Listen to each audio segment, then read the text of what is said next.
నమస్తే 99 TV news కి స్వాగతం. బులెటిన్లో ముందుగా హెడ్లైన్స్. ప్రచారంలో దూకుడు పెంచిన జనసేనాని నేడు బీఎస్పీ అధినేత్రి మాయావతితో కలిసి ప్రచారం.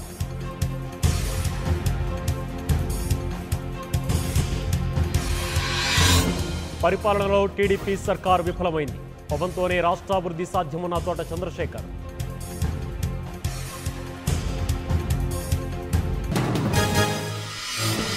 నేడు 3 జిల్లాల్లో వైసీపీ అధినేత ప్రచారం. కృష్ణా జిల్లాలో షర్మిల, విజయనగరంలో విజయమ్మ రోడ్ షో.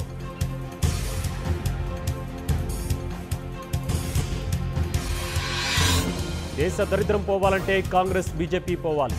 ప్రధానిని కావాలన్న కోరిక లేదన్న కేసీఆర్.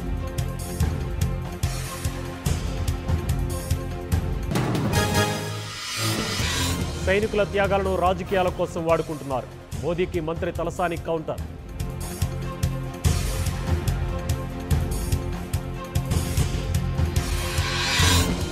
ప్రజల కోసం పనిచేసే పార్టీ టీఆర్ఎస్. ఢిల్లీలో కూడా మన సర్కారే ఉండాలన్న కవిత.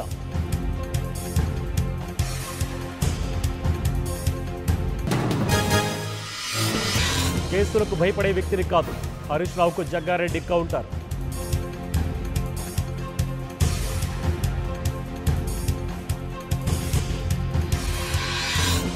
మోదీకి పోలవరం పనులు కనిపించలేదా?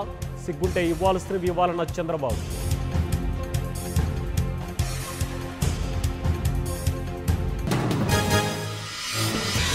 అడుగడుగునా మోసాలు, అవినీతి పాలన. టీడీపీని ఇంటికి పంపాలన్న షర్మిల.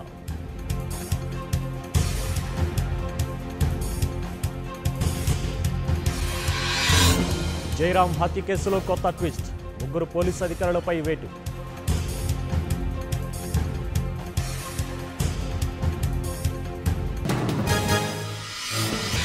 ఈవీఎంలతోనే నిజామాబాద్ పోలింగ్. వీవీప్యాట్లపైన ట్రైనింగ్ ఇస్తామన్న ఈసీ.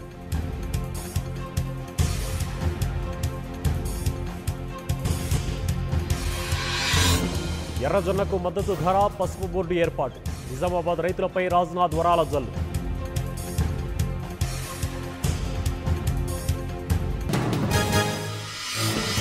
పోలవరంపై నోటికొచ్చినట్టు మాట్లాడితే ఊరుకో. ఏపీపై మోదీ విషం కక్కుతున్నారన్న దేవినేని.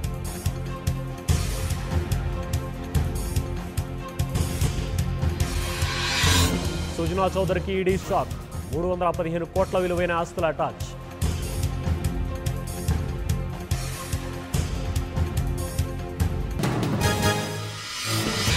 కేసు పెట్టి కోర్టును తప్పుదో పట్టించారు.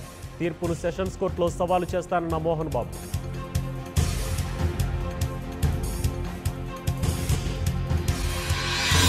గజ్వేలలో విహెచ్ విజయశాంతి మధ్య ఫైటింగ్. ఎవరు ముందు మాట్లాడాలన్న దానిపై లొల్లి.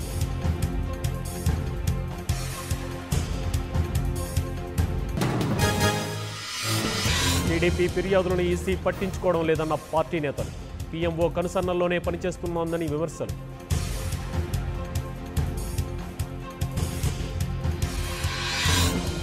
నేడు కేరళకు రాహుల్. గురువారం ప్రియాంకతో కలిసి నామినేషన్.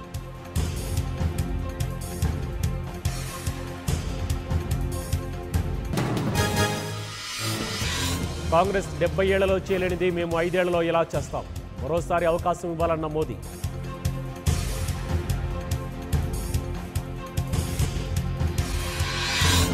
ఏపీ హోదాకు కట్టుబడిన కాంగ్రెస్. పేదలకు ఏటా 72,000 ఇస్తామని భరోసా.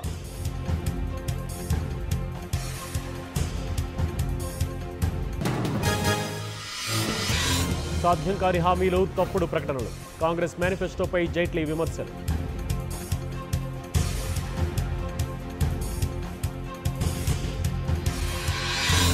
తమిళ రాజకీయాల్లో ఐటీ దాడుల కలవరం. అధికార ప్రతిపక్ష నేతల ఇళ్లలో దొరుకుతున్న నోట్ల కట్టలు.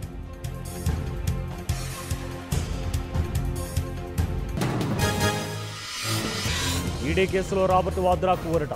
ముందస్తు బెయిల్కు అంగీకారం.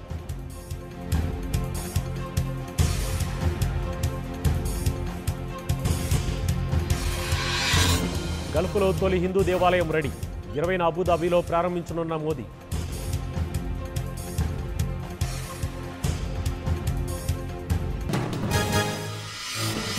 బెంగళూరుపై రాజస్థాన్ రాయల్స్ గెలుపు. 7 వికెట్ల తేడాతో విజయం.